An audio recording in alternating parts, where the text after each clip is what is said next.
buenos días. Queridos oyentes, el mensaje de hoy lleva por título El reposo de una redención perfecta. Y encontramos el pasaje que vamos a estudiar en Hebreos 4, capítulo 4, versículos del 1 al 12. Y le voy a pedir a mi esposa y hermana la Fetalía que me lea estos 12 versículos. Amén.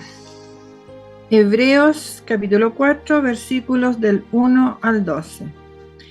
Temamos, pues, no sea que permaneciendo aún la promesa de entrar en su reposo, alguno de vosotros perezca, no haberlo alcanzado. Porque también a nosotros se nos ha anunciado la buena nueva como a ellos, pero no les aprovechó el oír la palabra, por no ir acompañada de fe en los que la oyeron. Pero los que hemos creído entramos en el reposo de la manera que dijo: por tanto, juré en mi ira, no entrarán en mi reposo, aunque las obras suyas estaban acabadas desde la fundación del mundo. Porque en cierto lugar dijo así del séptimo día: y reposó Dios de todas sus obras en el séptimo día. Y otra vez aquí no entrarán en mi reposo.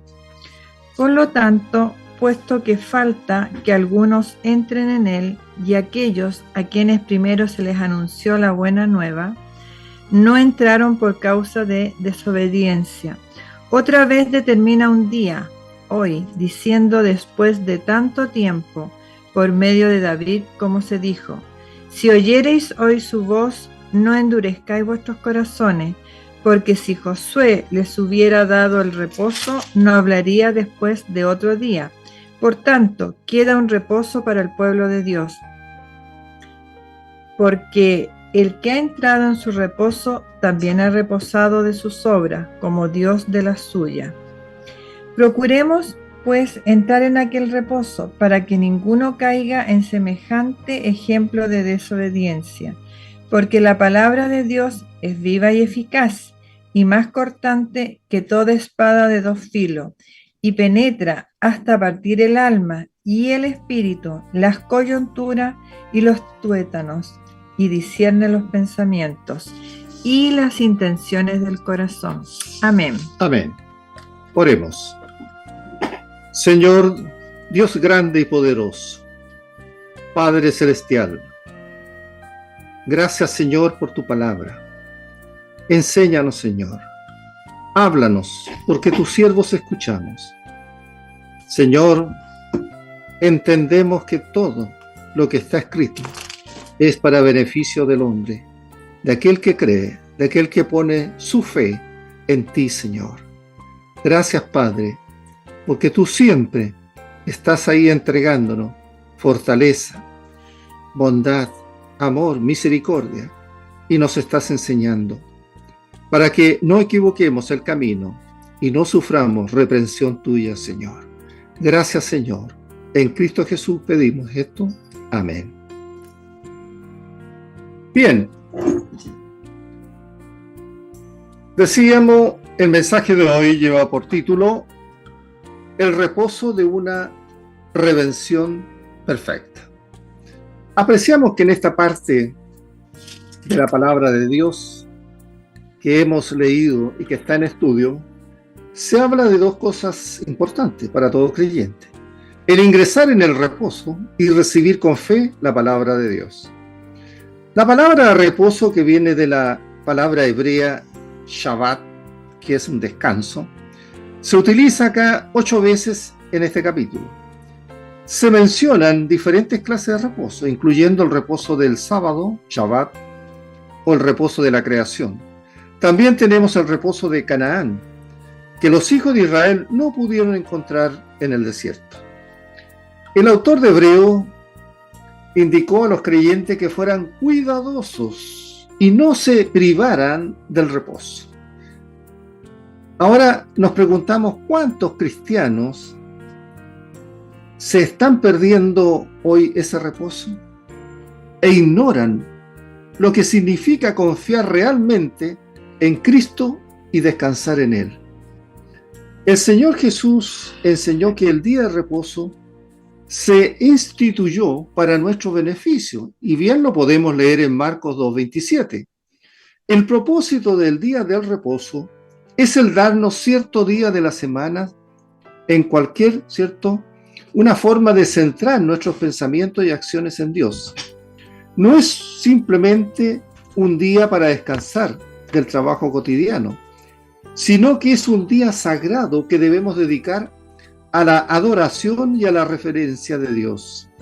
Al descansar de nuestras tareas y actividades diarias habituales, nuestra mente queda libre para meditar sobre las cosas espirituales.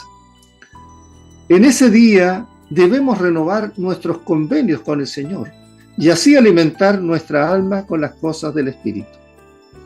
Así que el autor acá de Hebreo, primeramente en los versículos 1 y 2, nos alerta a no perder el reposo de Dios que nos ha ofrecido. Leamos los versículos.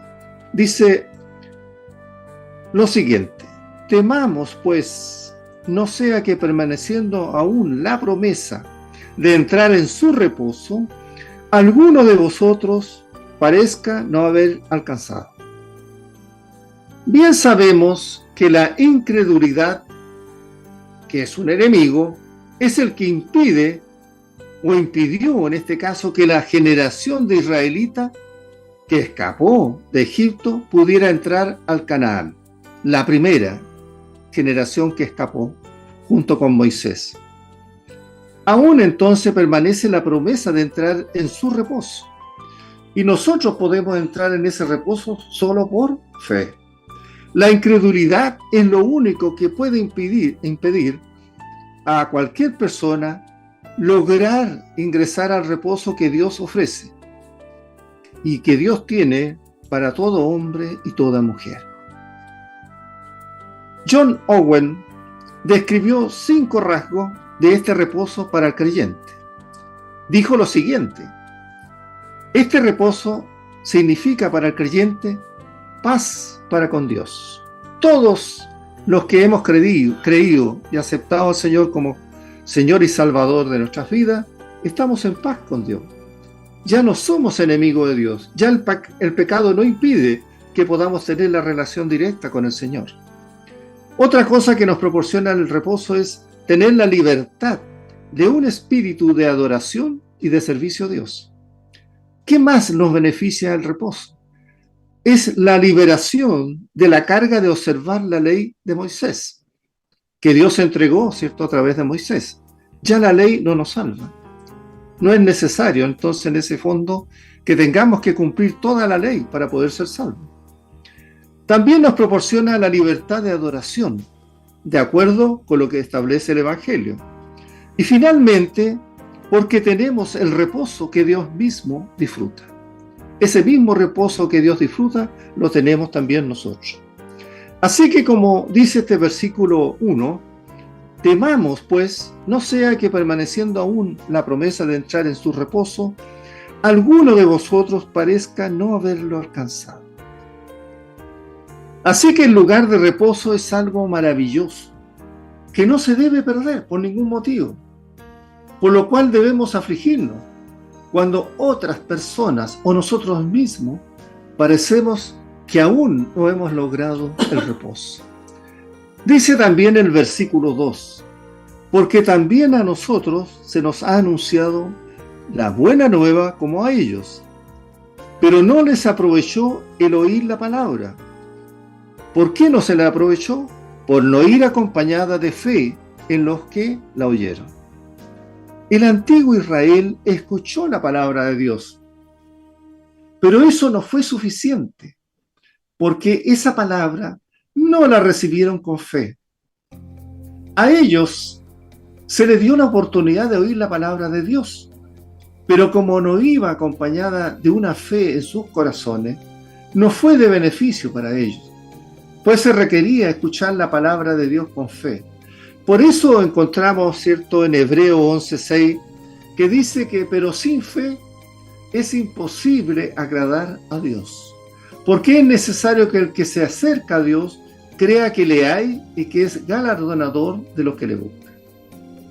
Una persona en general puede escuchar la palabra de Dios y tener experiencias espirituales. Pero si estas actividades y este escuchar de la palabra de Dios no va acompañada de la fe que se necesita, no sirve de nada para esa persona.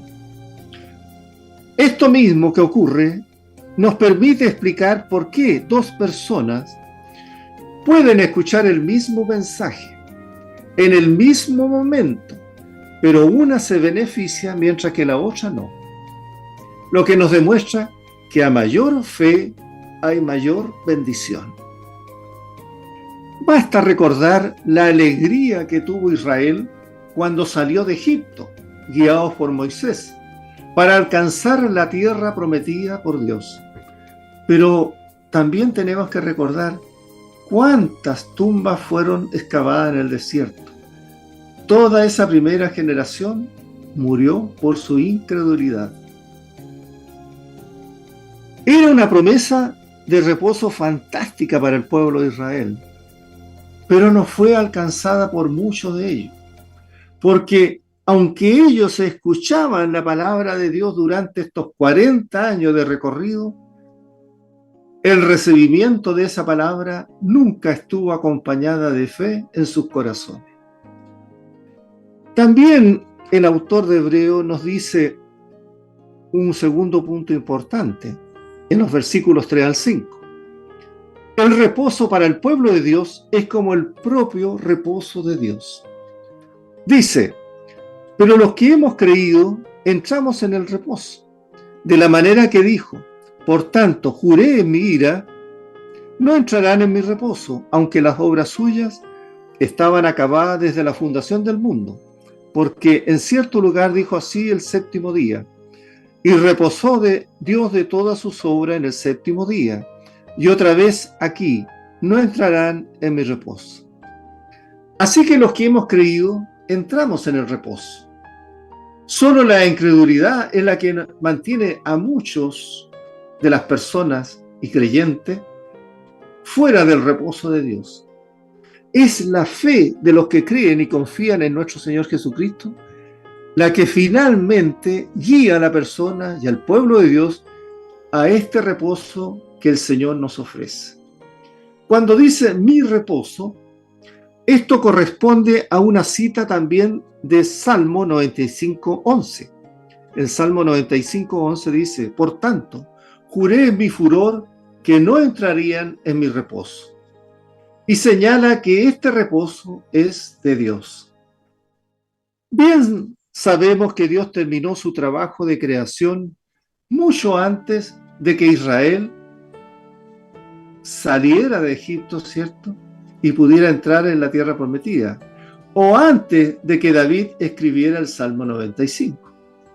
Y aunque las obras de Dios estaban terminadas con respecto a la fundación del mundo, Dios todavía habló de su reposo, demostrando que Dios tiene este reposo para ofrecernos.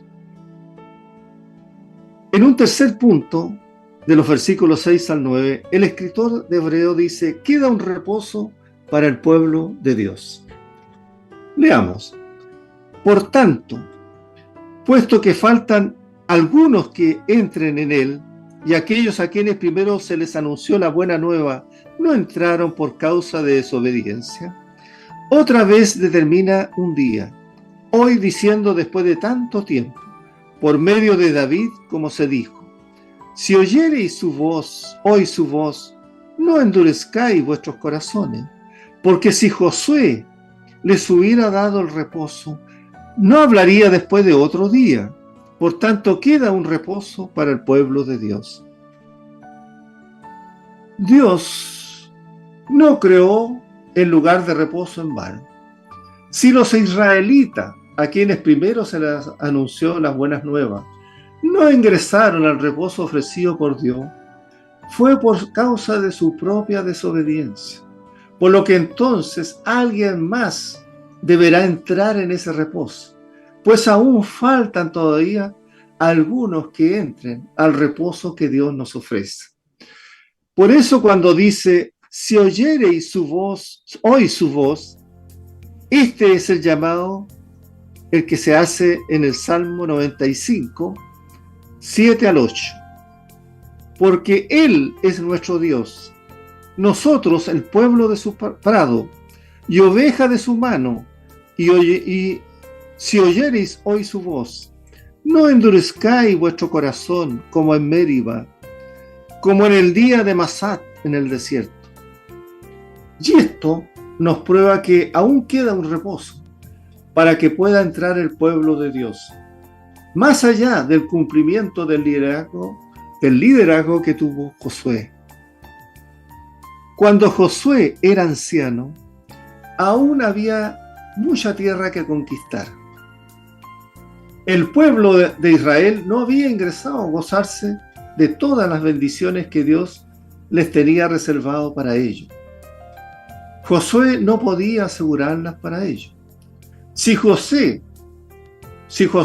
hubiera podido cumplir por completo la promesa del reposo, el llamado de Dios posteriormente a través de David no tendría hoy ningún sentido. Luego entonces queda un reposo para el pueblo de Dios. Así que, si confiamos en Cristo, Cristo puede permitir que podamos entrar en el Canaán del presente, en el cual habrá fruto, bendiciones, satisfacción y alegría para la vida de cada uno.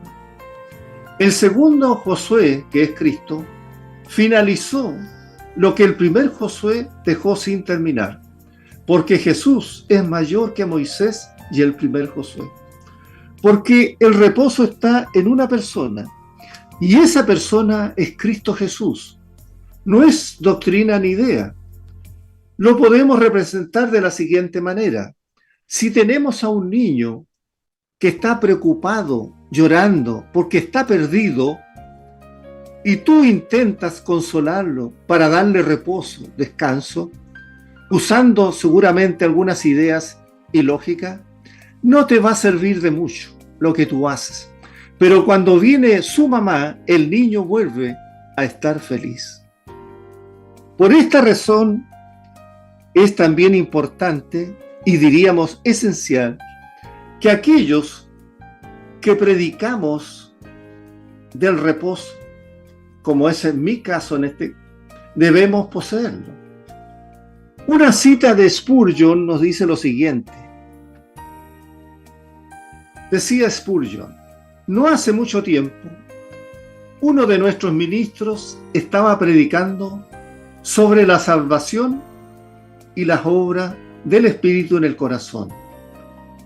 Cuando una persona de la congregación que estaba ahí presente se puso de pies y le preguntó respetuosamente al predicador, Señor, le dijo, ¿conoce de esto por informe de otros o lo ha experimentado en su propia vida? El predicador no se preocupó por la pregunta, más bien se regocijó porque podía responder honestamente. He confiado en Cristo, soy salvo y conozco y siento la paz que resulta de eso. Si el predicador no hubiera podido hacer esa declaración solemne, no hubiera tenido ninguna influencia sobre la persona que había hecho la pregunta. ¿Se dan cuenta? Aquí el autor se proyecta hacia el futuro, cuando la totalidad del pueblo de Dios va a encontrar un reposo, un descanso celestial, donde el cielo será entonces una alegría real y una verdadera bendición para quien lo alcance. ¿Qué impide entonces que muchos puedan disfrutar hoy o por la eternidad de ese reposo que Cristo nos ofrece? ¿Qué lo impide? Solamente una palabra: incredulidad. No creer en lo que Cristo está ofreciendo. En el cuarto punto, el autor nos ofrece o nos indica, el reposo significa no continuar en las obras. Versículo 10. porque el que ha entrado en su reposo también ha reposado de sus obras, como Dios de la suya. Así que el incorporarse a este reposo que Dios nos ofrece simboliza o entrega algo que dice: no debemos ya trabajar. Y esto se manifiesta que ya no demos lugar a las obras como base para nuestra propia justificación. Sí, posteriormente a nuestro encuentro personal con Cristo, el hacer obra son bien recibidas. Según la cita de Morris, hay un sentido en el entrar en la salvación cristiana. Significa dejar las obras de uno y reposar con seguridad en lo que Cristo ha hecho ya. Según el relato del libro de Génesis, ahí en Génesis 2:2, dice que Dios reposó el séptimo día. No se trataba de un descanso físico por la obra realizada en la creación. No es esa la idea que está detrás del término reposo.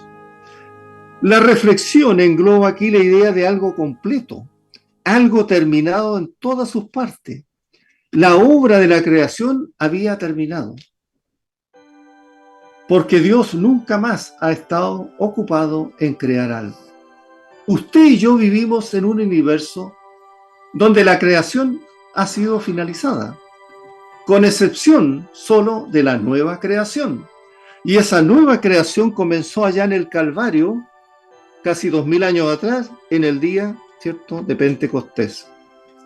El apóstol Pablo también nos dice en 2 Corintios 5:17, de modo que si alguno está en Cristo, nueva criatura es. Las cosas viejas pasaron, he aquí, todas son hechas nuevas. Lo único que Dios está haciendo en el día de hoy es engendrar hijos por medio de la fe en Cristo.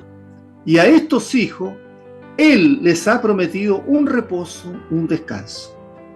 Nuestro Dios nos ha prometido un descanso celestial y quiere además que hoy lo disfrutemos, porque ya Jesús terminó todo el trabajo en la cruz. Así que por lo que ni usted ni yo hoy tenemos algo que hacer para lograr nuestra salvación. No tenemos nada que hacer. No tenemos obras de autojustificación que hacer. Solo se nos pide creer y confiar en Jesús. Dios ya hizo todo por nosotros. Tu propia justicia, oyente, no te justifica ante los ojos de Dios. Muy bien lo dijo el profeta Isaías en capítulo 64, versículo 6. Si bien todos nosotros somos como suciedad y toda nuestra justicia como trapo de inmundicia, y caímos todos nosotros como la hoja, y nuestras maldades nos llevaron como viento. Dios, querido oyente, no puede aceptar nuestra propia justicia, porque realmente no tenemos nada, ninguna justicia que sea valedera ante los ojos de Dios. Solamente Dios proporciona la justicia. Por eso el apóstol Pablo dijo en Romanos 3:10, no hay justo ni aún uno. Por tanto, Dios nos ofrece una salvación completa. Y cuando nosotros confiamos en Cristo, entonces nos convertimos en una nueva creación del Dios Padre. En un quinto punto, el autor de Hebreo nos invita a entrar en el reposo de Dios a través de la fe. Dice el versículo 11, procuremos pues entrar en aquel reposo, para que ninguno caiga en semejante ejemplo de desobediencia. Procuremos pues, frase que aparece repetidamente en hebreo, y es una verdad doctrinal. Y esa verdad es que hay disponible un reposo, pero por fe. Entonces dice, procuremos pues entrar en aquel reposo. El reposo está ahí, al alcance, pero Dios no lo impone. Nosotros tenemos que entrar en aquel reposo. Está claro que se entra al reposo por fe. Pero la fe es algo activo, es algo que está ahí latente, lo que demuestra que la fe no es pasiva. Se requiere diligencia para confiar, para depender, para aferrarnos a Jesús y su obra maravillosa que nos puede traer salvación.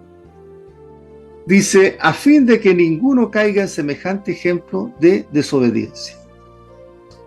Si nosotros no procuramos entrar en aquel reposo, los resultados pueden ser desastrosos en nuestra vida, tanto hoy como en la eternidad.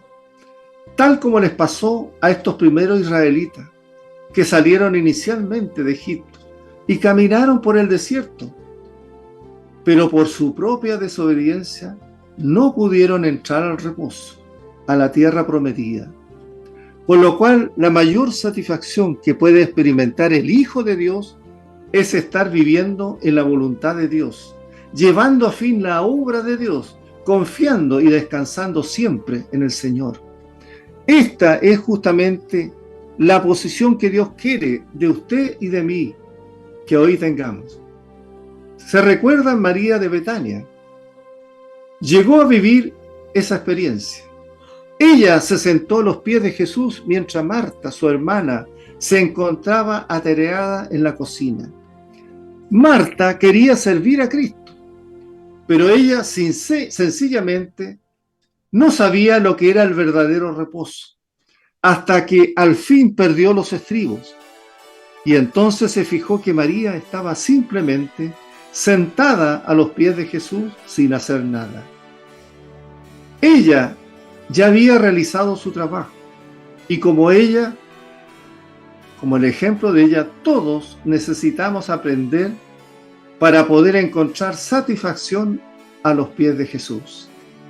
Por eso en el versículo 11 nuevamente dice, procuremos pues entrar en aquel reposo.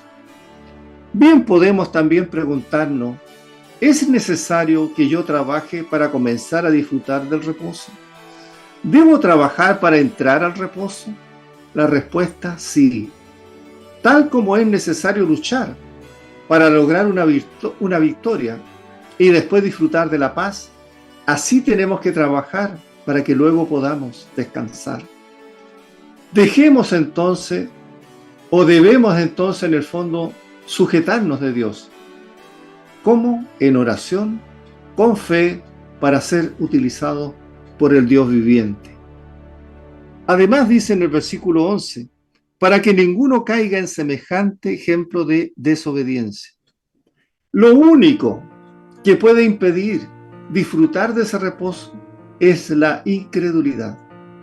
Por tal razón, cuando alcanzamos nuestra etapa de madurez espiritual en nuestra vida, nos apoyamos sencillamente en nuestro Señor, hablando y confiando en Él. Y al hacerlo, podemos comprobar la maravillosa experiencia que significa vivir en el reposo que Dios nos ofrece.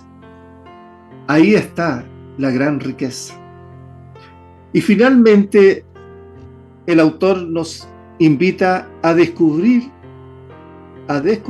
por la palabra de Dios.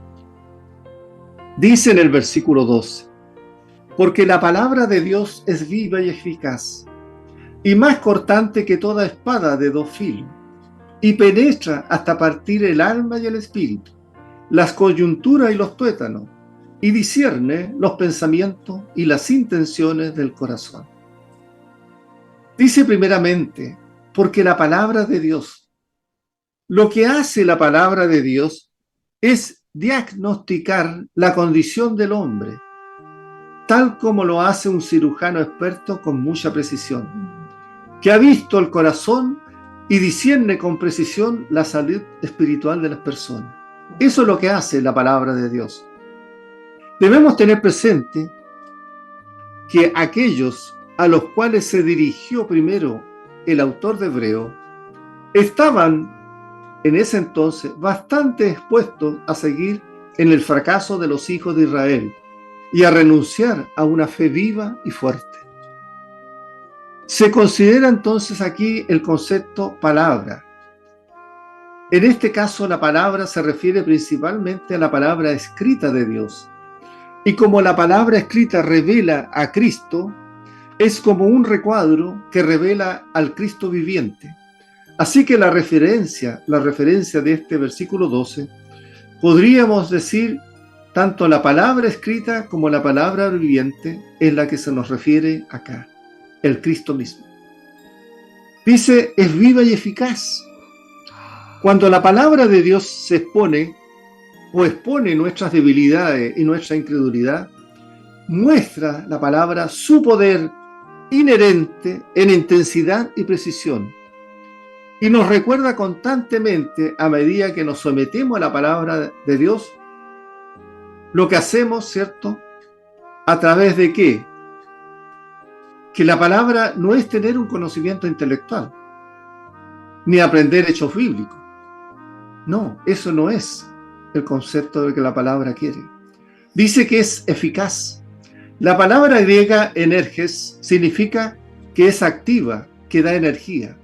La palabra de Dios es viva y transmite entonces energía a la persona que la lee. Y dice que es más cortante que toda espada de dos filos. La palabra de Dios no está muerta. La palabra de Dios nos puede operar como el bisturí de un cirujano experto, removiendo todo aquello que necesita ser extirpado y dejando todo aquello que se debe guardar. Un profesor, una vez hablando a estudiantes y futuros predicadores, les dijo lo siguiente: recuerden, cuando ustedes estén enseñando de la palabra de Dios, que es una palabra eficaz y muy afilada, no olviden que es una palabra que tiene una espada de dos filos, que puede cortar en dirección a la congregación, pero por el otro lado va a cortar hacia el predicador. Por lo tanto, no prediquen nunca nada que no estén predicando a sí mismos. Muchas veces, de los que enseñamos la palabra, nos encontramos predicándonos a sí mismos. Quizás el mensaje no haya sido para las otras personas, pero lo fue para el predicador mismo. Porque la palabra de Dios tiene dos filos, corta en ambas direcciones, hacia el que habla y hacia el que escucha. Y al ser espada de dos filos, penetra eficazmente. Por eso Pablo nos recuerda en 1 de Tesalonicenses 2:13 lo siguiente: por lo cual también nosotros, sin cesar, damos gracias a Dios, de que cuando recibisteis la palabra de Dios que oísteis de nosotros, la recibisteis no como palabra de hombres, sino según es en la verdad, la palabra de Dios, la cual actúa en vosotros, los creyentes. Ellos recibieron la palabra de Dios no como una palabra normal y corriente, sino que la escucharon como la misma palabra de Dios. Y el mismo Pablo nos escribe en 1 Corintios 2:4 y dice lo siguiente: ni mi palabra ni mi predicación fue con palabras persuasivas de humana sabiduría, sino con demostración del Espíritu y de poder.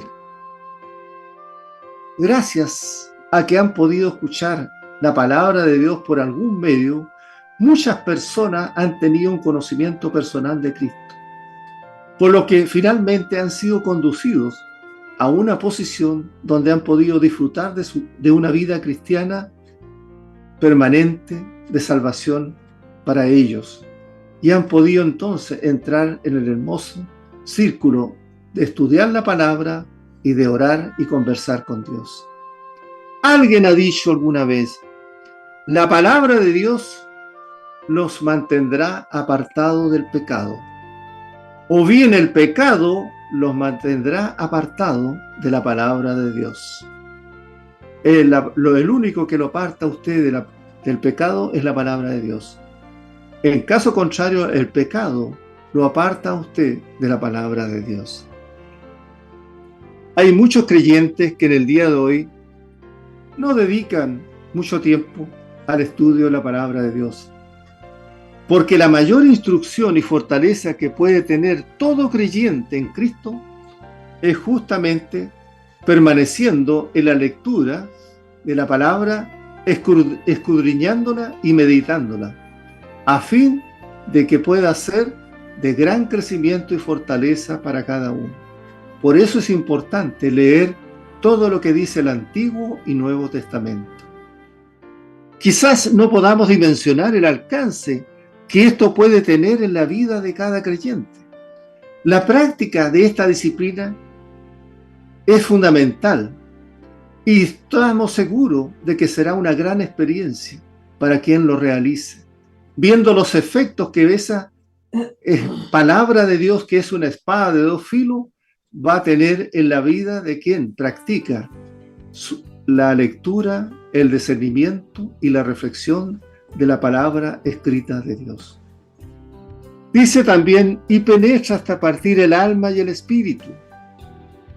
Numerosas personas, tanto creyentes como no creyentes, tratan de hacer alguna distinción entre el alma y el espíritu, ideando ingeniosas divisiones psicológicas entre los dos.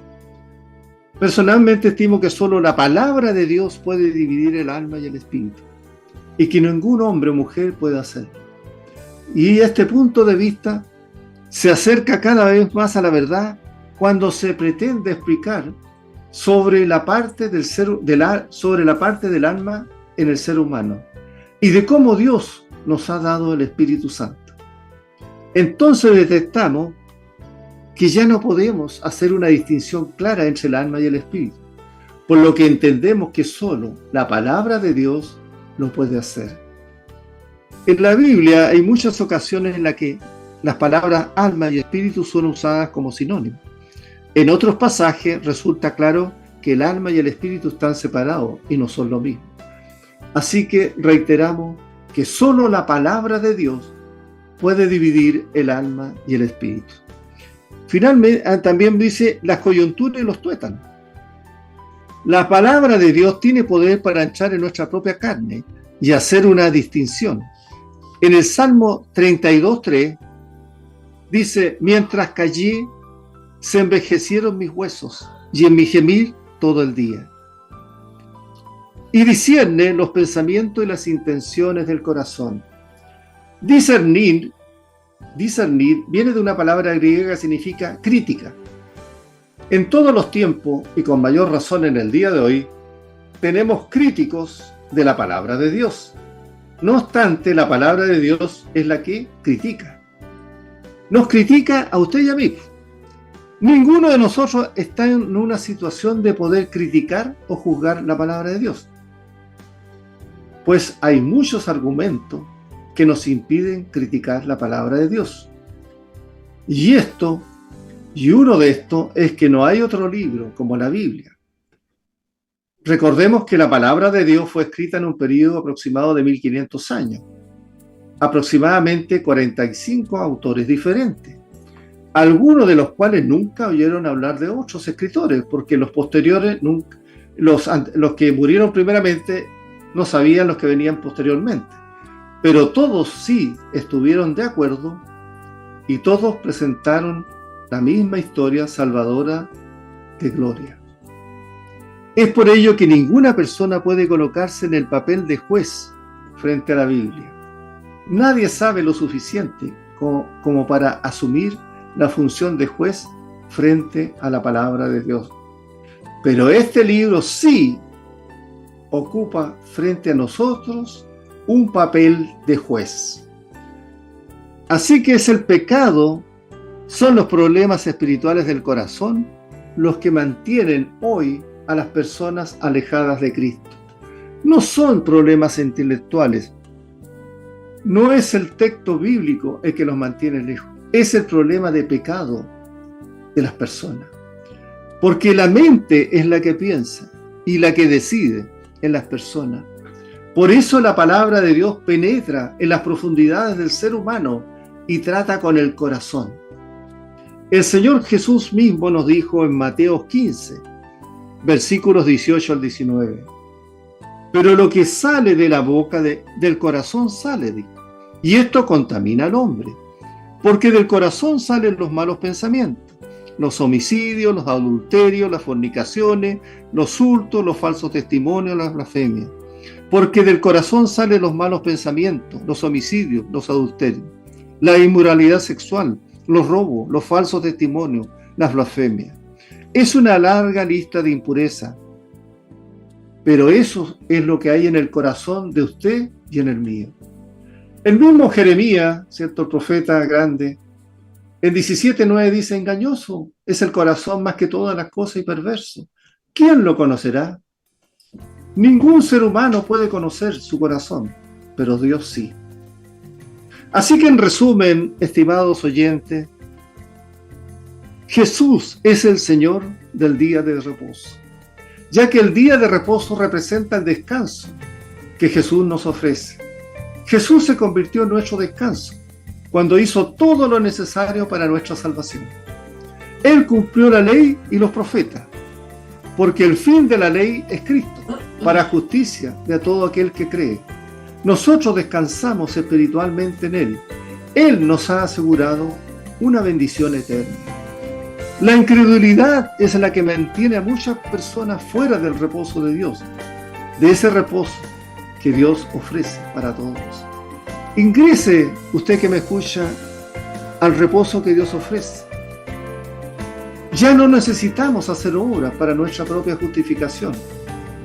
Entreguémonos al reposo, al descanso que Dios nos ofrece, aquel que Cristo ha hecho por nosotros. Mire y escuche lo que el Señor nos ofrece ahí en Mateos 11, 28 al 30. Venid a mí, todos los que estáis trabajados y cargados, y yo os haré descansar. Llevad mi yugo sobre vosotros y aprended de mí, que soy manso y humilde de corazón, y hallaréis descanso para vuestras almas, porque mi yugo es fácil y ligera mi carga. Oremos. Grande eres, Señor, todopoderoso y eterno. Bendito seas tú por los siglos de los siglos. Danos gracias, damos gracias a tu eterna misericordia sobre tus hijos. Damos y tratamos de andar siempre bajo la voluntad tuya, Señor, cada día. Guárdanos del mal, como la niña de tus ojos. Gracias, Señor, por las respuestas a las peticiones de nuestro corazón que están en tu perfecta voluntad. Lo pedimos, Señor, todo esto en el nombre que es sobre todo nombre, en el nombre de Jesucristo, porque en ese bendito nombre un día se doblará toda rodilla de los que están en los cielos y en la tierra y debajo de la tierra, y toda lengua confesará que Jesucristo es el Señor, para gloria del Dios Padre. Lo pedimos, amén, amén, amén.